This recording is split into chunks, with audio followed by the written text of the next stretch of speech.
दोस्तों, मैं अनामिका सिंह स्वागत करती हूँ आपका ये आपके ही यूट्यूब चैनल नॉलेज कॉर्नर में। फ्रेंड्स, ये आपकी अपनी फैमिली है, इसको ज़्यादा से ज़्यादा बढ़ाने में आप लोग सपोर्ट करें मेरा, और चैनल को लाइक करें, शेयर करें और सब्सक्राइब करें। साथ ही बेल आइकन पर क्लिक कर लें, जिससे आपको सारे वीडियो के नोटिफिकेशन मिलते रहें। इसके पहले हम लोग जो हमारा ये टीजीटी पीजीटी की श्रृंखला चल रही है, हम लोगों ने फाइलम पोरीफेरा और प्रोटोजोआ, साथ ही साथ सिलेंट्रेटा जिसे आप निडारिया के नाम से जानते हैं, उसके कुछ एनिमल्स, उसके कुछ इंपॉर्टेंट क्वेश्चन डिस्कस कर चुके हैं।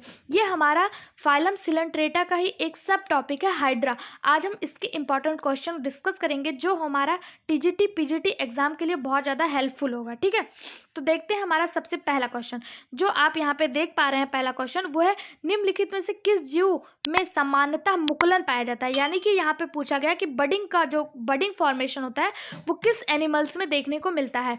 4 ऑप्शन दिए हुए हैं और इसमें से पूछा गया कि बडिंग किस में होता है। तो हाइड्रा ऐसा एनिमल है जिसमें जो इसका जो अपने आप का जो ग्रोथ होता है, अपने आप को जो डेवलप करता है, नए जनरेशन का विकास करता है, वो बडिंग प्रोसेस के द्वारा करता है।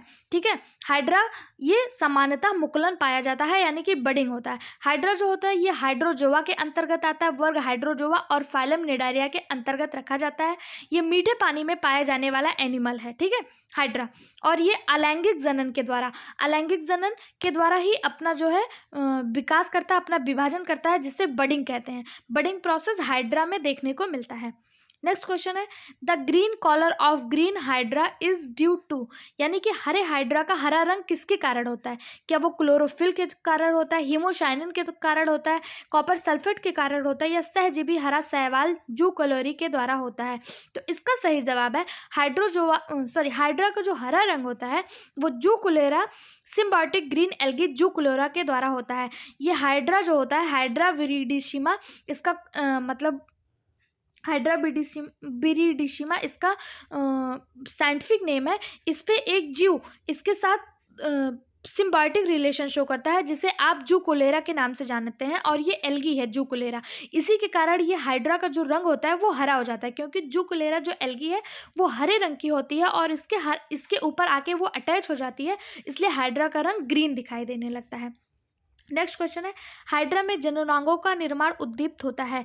The formation of gonads in hydra is stimulated by, यानी कि हाइड्रा में जो गोनेट्स होता है वो किसके स्टिमुलेट्स के द्वारा निर्मित होता है। तो इसका सही जवाब होगा ऑप्शन बी, कार्बन डाइऑक्साइड की प्रचुरता से हाइड्रा में गोनेट्स जो होता है उसका निर्माण होता है, गोनेट्स जो होता है वो स्टिमुलेट होता है।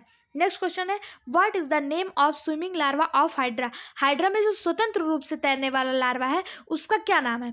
क्या वो हाइड्रुला है, पैरेनकाइमुला है, स्टीरियोगैस्टुला है, या प्लेनुला है। तो इसका सही जवाब है, हाइड्रा के फ्री स्विमिंग लार्वा को पैरेनकाइमुला कहते हैं। पैरेनकाइमुला हाइड्रा का ही एक लार्वा है और ये फ्री स्विमिंग करता है, यानी कि तैरता रहता है, ये किसी सतह से अटैच नहीं होता है। ठीक है, नेक्स्ट क्वेश्चन है, हाइड्रा का स्पर्शक है, यानी कि आपसे टेंटिकल्स पूछा है। हाइड्रा के टेंटिकल्स कितने होते हैं। क्या वो ठोस होते हैं, 8 होते हैं, सुरक्षा के लिए नहीं होते हैं, इनमें से सभी, इसमें से कौन सा जवाब सही माना है। तो देखिए, जो हाइड्रा है इसकी खोज 1703 ईस्वी में ल्यूवेन हॉक द्वारा की गई थी। हाइड्रा की खोज आपसे अगर पूछा जाए कि हाइड्रा की खोज किसने की थी, तो हाइड्रा की खोज 1703 ईस्वी में ल्यूवेन हॉक द्वारा किया गया था। आपसे बता दें, इसमें जो ऑप्शन दिया है कि हाइड्रा में टेंटिकल्स क्या होते हैं, तो हाइड्रा में टेंटिकल्स की जो संख्या होती है वो 8 होती है, लेकिन आयोग द्वारा इसके क्वेश्चन को स्टार मार्क किया गया है, यानी कि इसमें जनरल नंबर दिया गया, कोई भी मतलब आंसर डिसाइड नहीं किया गया है। ठीक है, नेक्स्ट क्वेश्चन है, gonad is Hydra originate from, जननांग की उत्पत्ति हाइड्रा में, मतलब आपसे पूछा गया कि हाइड्रा में जननांग की उत्पत्ति कहाँ से होती है।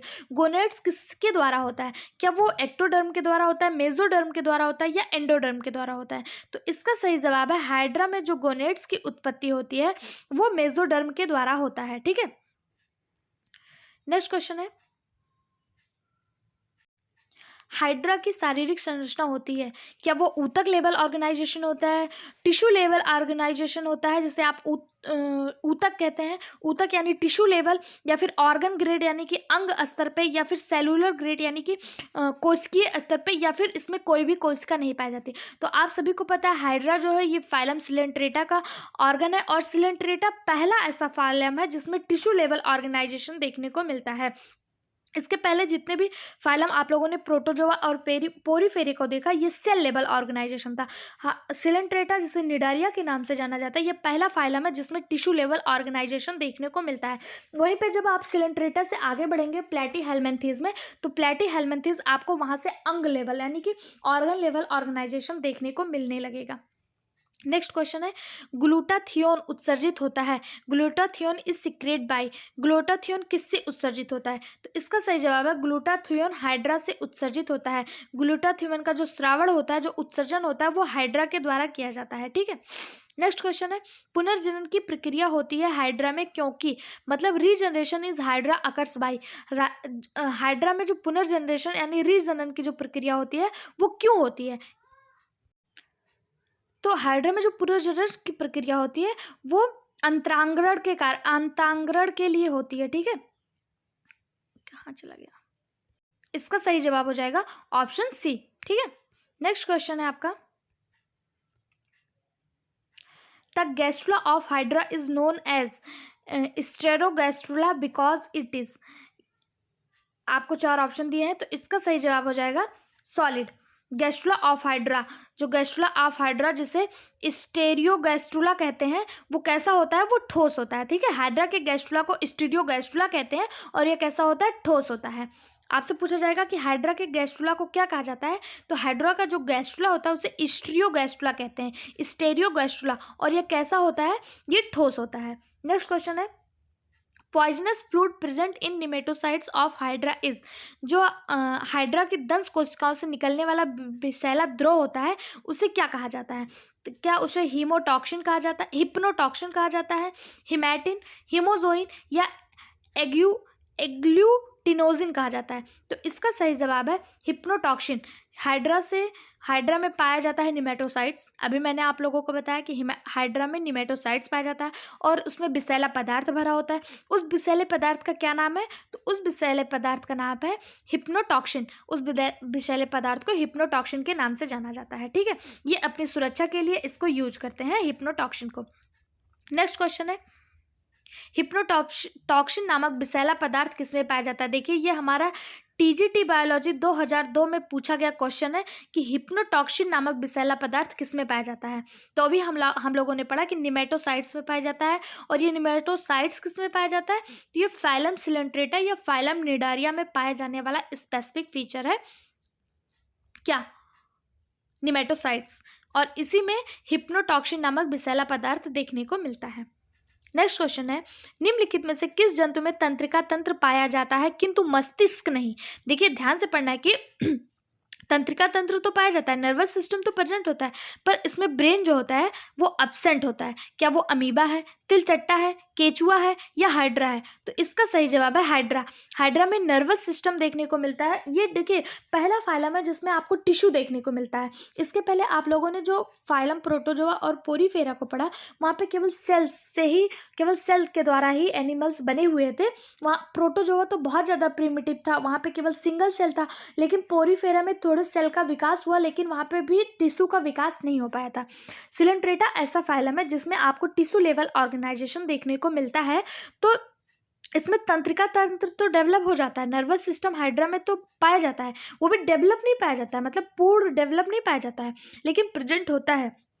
लेकिन इसमें मस्तिष्क जो होता है, ब्रेन जो होता है, वो मतलब जो होता है अनुपस्थित होता है, एब्सेंट होता है। ठीक है, नेक्स्ट क्वेश्चन है, hydra can digest all type of food except, मतलब हाइड्रा जो होता है वो सभी प्रकार के फूड को पचा सकता है, एक को छोड़ के। किसको? हाइड्रा जो होता है वो वसा का पाचन कर सकता है, शुगर का पाचन कर सकता है, प्रोटीन का पाचन कर सकता है, लेकिन हाइड्रा स्टार्च को नहीं पचा सकता है। ठीक है, हाइड्रा जो होता है वो स्टार्च को नहीं पचा सकता है, क्योंकि हाइड्रा में जो होता है वो एमाइलेज नहीं पाया जाता है। लार युक्त एमाइलेज जैसे टाइलिन जैसे हम लोगों में पाया जाता है स्टार्च को पचाने के लिए, वो हाइड्रा में नहीं पाया जाता है। और इसमें लार युक्त एमाइलेज और अग्नाशयी एमाइलेज जिसे पैनक्रेटिक एमाइलेज कहा जाता है, दोनों की ही कमी होती है, इसलिए ये स्टार्च को पचाने में असक्षम होता है। नेक्स्ट क्वेश्चन है, हाइड्रा की किन कोशिकाओं को भ्रूणीय आरक्षण कहा जाता है? एम्ब्रियोनिक रिजर्व कहा जाता है। हाइड्रा की कौन सी कोशिकाओं को एम्ब्रियोनिक रिजर्व कहा जाता है? तो इसका सही जवाब है इंटरस्टिशियल सेल यानी कि अंतराली कोशिकाओं को एम्ब्रियोनिक रिजर्व कहा जाता है। हाइड्रा में पाए जाने वाले इंटरस्टिशियल सेल को ही एम्ब्रियोनिक रिजर्व के नाम से जाना जाता है।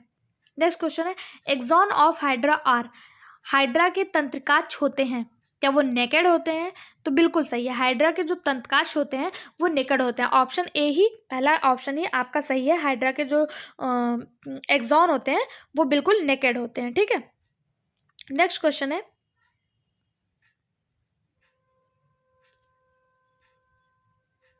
ऑरेलिया में रोहपेलियम एक जटिल संरचना है। ऑरेलिया में पाए जाने वाला जो रोहपेलियम है वो एक जटिल संरचना है। कैसा है? तो उसमें 4 संवेदी अंग होते हैं। रोहपेलियम में क्या होता है? 4 सेंस ऑर्गन जो होता है, ऑरेलिया में पाए जाने वाला 4 सेंस ऑर्गन, उसी को रोहपेलियम के नाम से जाना जाता है। ठीक है, देखिए यहाँ पे आपको दिख रहा है कि ऑरेलिया में पाया जाने वाला रोहपेलियम, ये देखिए आपको यहाँ पे मिलेगा, ये यहाँ पे, तो ये 4 सेंसरी ऑर्गन होते हैं, 1 2 3 और 4, इसी को रोहपेलियम के नाम से जाना जाता है। और ये सेंसरी ऑर्गन होते हैं, ये ऑरेलिया को सेंस करने में मदद करते हैं। ठीक है, number of adrenal canals is Aurelia aurita is, कितनी संख्या में ऑरेलियम कैनाल का ऑरेलिया ऑरेट्रा में पाई जाती है? मतलब यहाँ से आपसे पूछा गया है कि एड्रियल कैनाल ऑरेलिया ऑरेटा जो है उसमें एड्रियल कैनाल कितनी पाई जाती हैं? इसका सही जवाब है 8। ऑरेलिया ऑरेट्रा में जो आपका एड्रियल कैनाल है वो 8 पाई जाती है। ठीक है, नेक्स्ट क्वेश्चन है, इफायरा लार्वा किसके जीवन चक्र में होता है? इफायरा लार्वा जो होता है वो ऑरेलिया के जीवन चक्र में पाया जाता है। ऑरेलिया का ही एक लार्वा है इफायरा लार्वा। ठीक है, ये ऑरेलिया के लाइफ साइकिल में पाया जाता है और यह स्वतंत्र रूप से तैरने वाला जेलीफिश लार्वा होता है। इसका निर्माण ऑरेलिया के स्काइफिटूमा में ठीक है होता है। नेक्स्ट क्वेश्चन है, ब्लेनोग्लासिस का लार्वा है, 4 लार्वा दिया है, इसमें से पूछा गया कौन सा ब्लेनोग्लासिस का लार्वा है? तो लार्वा जो टर्नेरिया होता है ये ब्लेनोग्लासिस का बहुत ज़्यादा इंपॉर्टेंट लार्वा है। ये बहुत ज़्यादा इंपॉर्टेंट क्वेश्चन है, इसे जरूर से जरूर याद करके जाइएगा। ये देखिए आपका पीजीटी बायोलॉजी 2010 और यूपीएससी प्री में पूछा गया क्वेश्चन है कि ब्लेनोग्लासिस का लार्वा कौन सा है? तो ब्लेनोग्लासिस का लार्वा टर्नेरिया है। ब्लेनोग्लासिस का जो कॉमन नेम होता है उसे टंग वार्म के नाम से भी जाना जाता है, या फिर कहीं कहीं इसे एकॉर्न वार्म भी कहा जाता है। आपसे पूछा जाएगा ब्लेनोग्लासिस का सामान्य नाम या कॉमन नेम क्या है? तो टंग वार्म या एकॉर्न वार्म के नाम से जाना जाता है। इसका जो लार्वा है उसे टर्नेरिया लार्वा के नाम से जाना जाता है। ठीक है, टर्नेरिया लार्वा। नेक्स्ट क्वेश्चन है, एम्फायरा एक मुक्त तैरने वाला लार्वा है, यानी कि आपसे पूछा गया एम्फायरा किसका लार्वा है? तो एम्फायरा ऑरेलिया का लार्वा है। ठीक है, ऑरेलिया का लार्वा है। अब देखिए यहाँ से आपका 2 टॉपिक कंप्लीट हो गया, जिसमें हम लोगों ने हाइड्रा और ऑरेलिया के बारे में पढ़ा। हमारा जो तीसरा टॉपिक है वो ओविलिया है। ओविलिया के जितने भी इंपॉर्टेंट क्वेश्चन होंगे वो हम नेक्स्ट वीडियो में डिस्कस